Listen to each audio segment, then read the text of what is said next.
17절 주의 종을 후대하여 살게 하소서. 그리하시면 주의 말씀을 지키리이다.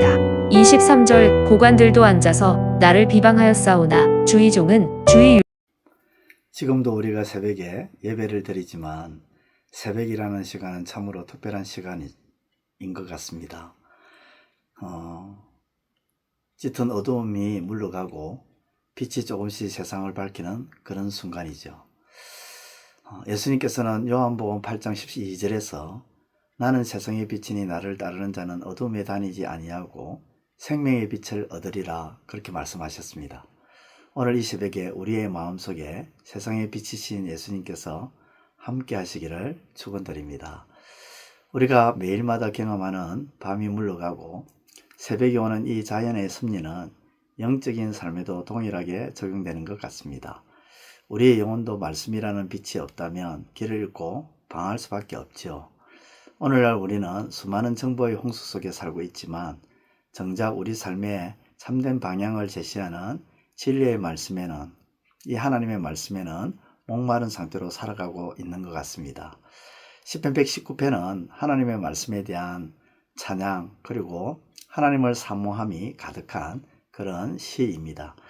오늘 우리가 함께 살펴볼 시편 119편 17절에서부터 32절은 특히 말씀을 통해 무너진 영혼이 어떻게 회복되고 새로운 삶의 방향을 찾아가는지를 잘 보여주는 그런 말씀이라 할 수 있죠. 먼저 17절의 말씀을 통하여 저자는 말씀의 생명력으로 무너진 영혼을 일으키고자 그렇게 말씀하고 있습니다. 17절을 보겠습니다. 주의 종을 후대하여 살게 하소서. 그리하시면 주의 말씀을 지키리이다. 저자는 자신의 생명과 존재 자체가 오직 하나님의 은혜에 달려 있음을 고백합니다. 여기 후대하다라는 말은 단순한 친절을 넘어서서 생명을 주는 특별한 은혜를 의미하는 가말이라는 단어이죠. 우리의 영적 생명은 오직 하나님의 은혜로부터 비롯됩니다. 또 18절 같이 저자는 자신의 어두운 눈을 열어달라고 강구하고 있습니다. 어두운 암실에 오래 있다가 갑자기 밝은 빛 속에 나오게 되면 눈이 적응하는 데 시간이 걸리죠. 마찬가지로 우리의 영적 시각도 하나님의 도우심이 필요합니다. 말씀은 우리의 영적 안목을 깨워서 세상을 하나님의 관점으로 바라볼 수 있도록 도와준다는 사실을 잊지 마시기를 바랍니다. 이어서 저자는 비방을 받고 핍박을 받는 위기의 상황 속에서도 말씀을 놓지 않습니다. 23절을 보면 고관들도 앉아서 나를 비방하여 싸우나 주의 종은 주의 율례들을 작은 소리로 엎조렸나이다. 높은 자리에 앉아있는 자들이나 힘 있는 자들이 시편 저자를 위협하고 핍박하며 비방하는 그런 상황에 놓여 있습니다. 그러나 저자는 절망하지 않았습니다. 왜냐하면 아침마다 하나님의 말씀을 묵상하고 붙들었기 때문이죠. 다니엘을 생각해 보십시오. 그는 사자굴에 던져질 위험 속에서도 하루 3번씩 예루살렘을 향해 기도하는 습관을 버리지 않았습니다. 다니엘의 이러한 위대한 선택 덕분에 결국 하나님께서는 사자굴 속에 던져진 다니엘을 보호하시고 지키셨습니다. 그렇다면 저자가 위기 상황 속에서도 하나님의 말씀을 묵상한 이유가 무엇일까요? 저자의 영혼이 갈급했기 때문입니다. 마치 극심한 가뭄으로 땅이 갈라지듯이 영혼이 제약과 유혹으로 인하여 쩍쩍 갈라져서 말씀을 갈망하는 상태에 놓였습니다. 지구 표면의 70%는 물로 덮여 있지만 인간이 마실 수 있는 물은 겨우 2.5%에 불과하다고 합니다. 마찬가지로 우리는 많은 정보와 지식 속에 살지만 우리 영혼의 갈증을 해소할 수 있는 것은 오직 하나님의 말씀뿐임을 잊지 마시기를 바랍니다. 요즘 자율주행차에 대해 많이 들었을 것입니다. 그런 차들이 계속해서 쏟아져 나오고 있죠. 이 차들은 다양한 센서를 통해서 주변 환경을 파악하고 안전한 길을 안내합니다. 하나님의 말씀은 우리 삶의 내비게이션과 같습니다. 그래서 저자는 30절과 같이 고백하죠. 내가 성실한 길을 택하고 주의 규례들을 내 앞에 두었나이다. 저자는 하나님의 말씀이 자신의 삶을 인도하는 내비게이션과 같다고 그렇게 표현하고 있습니다. 복잡한 세상에서 올바른 판단을 하고 지혜로운 선택을 할 수 있도록 인도해 주는 것은 오직 하나님의 말씀뿐이라는 것이죠. 이것뿐만이 아닙니다. 가짜 뉴스와 왜곡된 정보가 넘치는 그런 시대, 그리고 과장된 모습들이 현실을 왜곡하는 그런 세상 속에서 우리는 어떻게 진리를 분별할 수 있을까요? 오직 하나님 말씀만이 우리에게 진리의 기준을 제시해 줍니다. 그래서 말씀 속에서 우리는 새로운 길을 찾을 수가 있죠. 오늘도 하나님의 말씀을 따라 살아가시기를 바랍니다. 사랑하는 성도 여러분, 오늘 우리는 말씀을 통해 중요한 세 가지 진리를 발견하였습니다. 하나님의 말씀은 우리의 무너진 영혼을 일으킨다는 사실, 그리고 영적 갈급함으로 하나님의 말씀에 매달려야 한다는 사실, 그리고 하나님의 말씀이 인도하는 대로 순종하여 새 길을 안전하게 나아갈 수 있게 된다는 것을 발견하게 됩니다.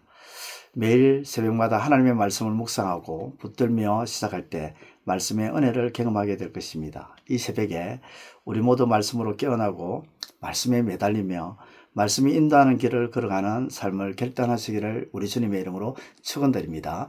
기도드리겠습니다. 하나님 아버지, 은혜를 감사합니다. 오늘도 하나님의 말씀이 우리에게 어떠한 유익을 주는지 너무도 잘 알게 되었습니다.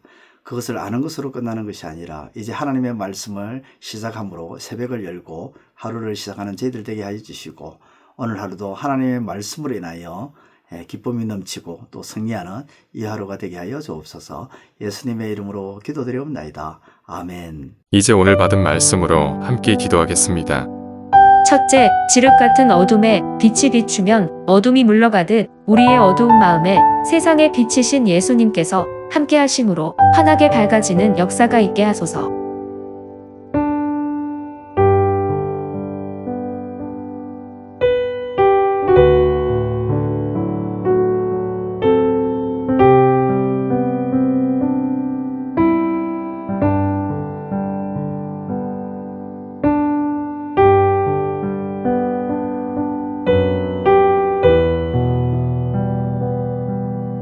둘째, 어두운 새벽에 빛이 비추어지며 밝아지듯 우리 영혼도 말씀이라는 빛이 없으면 길을 잃고 방황하며 살아갈 수 없음을 깨닫게 하소서.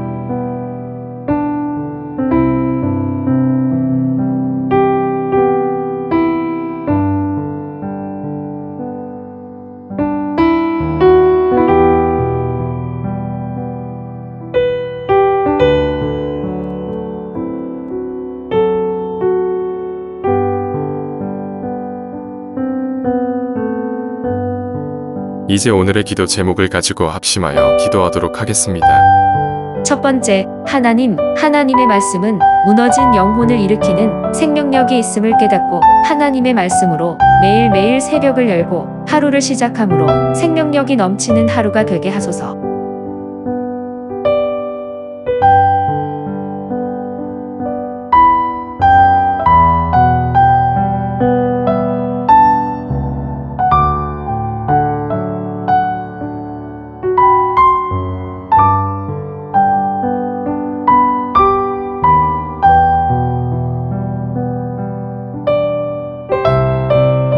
두 번째, 비방을 받고 핍박을 받고 수모를 당하는 상황 속에서도 저자가 말씀을 놓지 아니한 것은 말씀에 대한 갈급함이 있었기 때문이듯 우리도 말씀에 대한 갈급함으로 충만하게 하소서.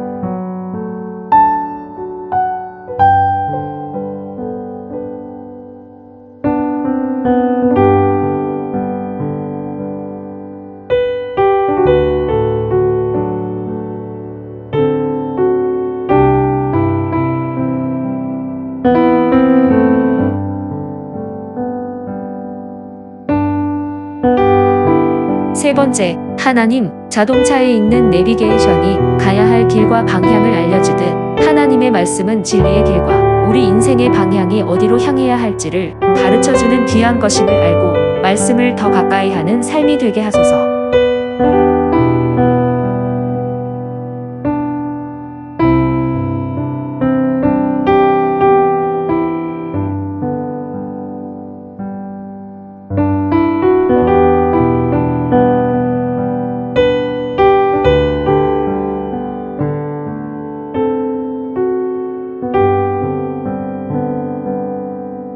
이제 개인의 기도 제목을 가지고 하나님 앞에 기도하시기를 바랍니다.